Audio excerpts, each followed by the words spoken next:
Good evening and welcome to News Channel 8. I'm Jerome Aegean, and here's some of the top stories we have for you tonight. It's Revelation Day as Senator Alicia Chucky Hansen holds a press conference on the deadly LEAC. An exclusive interview with country and western star L.M. Stone, and the Summer Basketball League kicks off. These stories and more up next on News Channel 8.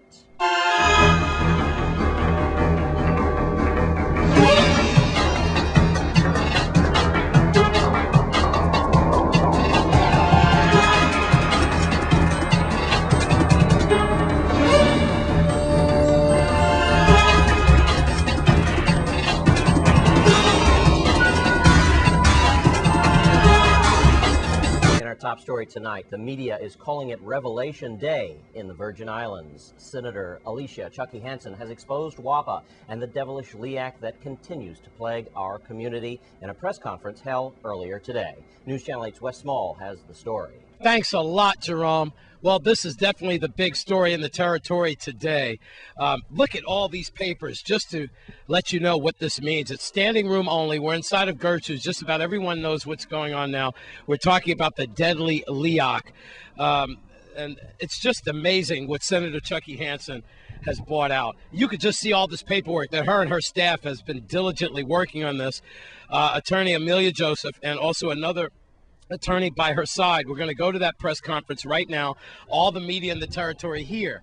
I'm here with the general, community activist, usually from Frederickstead and so forth, but the LEAC is just about killing everyone. And before we go to some of that press conference, were you impressed, or what do you have to say about Senator Hansen's finding on the fact that the LEAC is illegal? Yes, it's illegal, and there's a lot of research the senator put into this movement here, and we're just asking the community to back her, support her, and stand behind her, because once it come to a point which part we cannot afford it. People actually setting up payment plan inside a WAPA in order was to be able to afford the light bill. And when you hear people have to set up payment plan, that's a sign that they can't afford it. Let's go to the press conference. In this portion, you're going to hear about power outages by design. Also, that she is not for the sale of WAPA, and why the LEAC itself is just dead wrong and illegal. Let's go to it right now.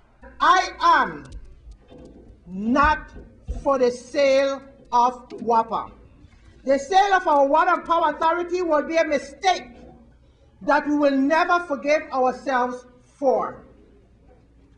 The WAPA agency's investment in its electrical side alone have been tremendous and have brought its delivery of service to a level whereby minor tweaking can make the agency second to none. Undergoing cable between towns, hospitals, clinical airports, and other essential areas, $6 million to $15 million. Installation of waste heat boilers, $41 million, save $50,000 per day. Substations upgrade St. Croix and St. Thomas, upgrade to power transmission poles, upgrade to street lights, upgrade to service lines, upgrade to 10 million gallons water tank, repair to RO plant, which is the reverse osmosis. All these investments are very well over $100 million. We must remember that WAPA is a two-tier operation, and I'm very sure that many utility companies are simply waiting, and that includes private sector, are simply waiting in the wings for and to make the fatal mistake to sell WAPA. They will simply gobble up and make a killing similar to the sale of our telephone company. With the correct leadership on WAPA board and WAPA management, the Water and Power Authority could be our bonanza in the territory. We must be mindful that WAPA is one of the last government places for jobs locally. And I'm talking of jobs with benefits like medical insurance, retirement, annual and sick leave, etc. This investment is what is attracting Southern Energy and all others, and I truly believe that all these power outages are by design. All right, General, now we're going to take you to the part we're all been waiting for. Did you know that the LEAC is illegal? No public hearing was held within reasonable time after the creation of the LEAC, as mandated by Title 30, Virgin Islands Code, Section 105(12), subsection 12. Title 30 of the Virgin Islands Code, Section 105, subsection 12, states in relevant parts, and I quote, "It is the intention of the legislature that in fixing such rates, fees, and other charges, the authority shall take into account the respective expenses for the water and electric power system, provided further that initially the authority shall adopt the existing rates, fees, and other charges for water and power, and that thereafter, before changes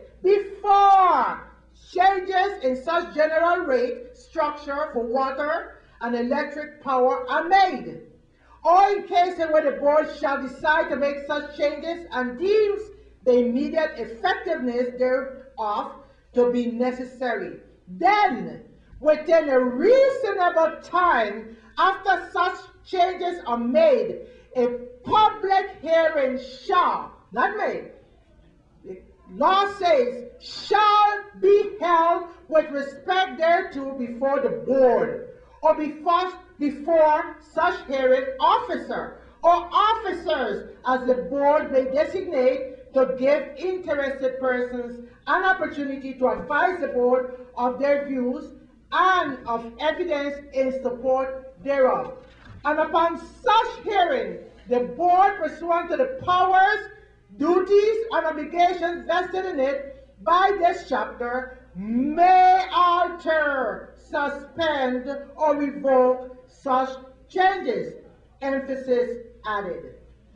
Thus, the decision to create a LEAC to supplement the consumer's existing rates, fees, and other charges for water and power was a change in the general rate structure of the water and power bill. The board was required to conduct a public hearing to give interested persons an opportunity to advise the board of their views, and thereafter the board may alter, may suspend, or revoke the LEAC. No public hearing was ever conducted by the WAPA board before it presented its proposal for supplemental rate increase through a levelized energy adjustment clause known as LEAC. Well, that's it. And that's just a portion. News Channel 8 plans to air in the future more of this entire press conference. It's still going on right now. But look at just all this paperwork so far.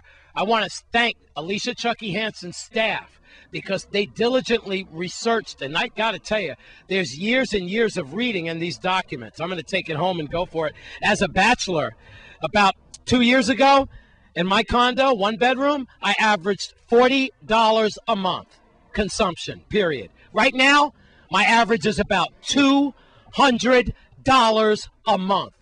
It is wrong, and I feel like the senator. It is illegal, and it is a shame. We're at Gertrude's. We're talking about the diabolical and deadly LEAC that is driving businesses out as we speak. At Gertrude's, I'm Wes Small for News Channel 8. And we want to thank Senator Alicia Chucky Hansen for her interview tonight. And of course, as you can see, there was an awful lot of information there. Other things that she did mention in that press conference included the GERS, as well as the government layoffs. In the future, we will probably be showing you more of that report. But when we come back from this break, we have an exclusive interview with country western star L.M. Stone. Stay with us on Channel 8.